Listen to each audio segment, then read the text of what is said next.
பாதை காட்டும் யெகோவா பரதேசியான நான் பலவீனன் அறிவீனன் இவ்வுலகம் காடுதார் வானகாரம் தந்து என்னை போஷியும் ஜீவ தண்ணீர் ஊறும் ஊற்றை நீர் திறந்து தருமே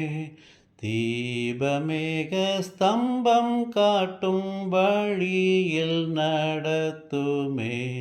வல்ல மீட்பர் என்னை தாங்கும் இயேசுவே சாவின் அந்தகாரம் வந்து என்னை மூடும் நேரத்தில் சாவின் மேலும் வெற்றி தந்து என்னை சேர்க்கும் மோட்சத்தில் கீத வாழ்த்தல் உமக்கென்றும் பாடுவேன்.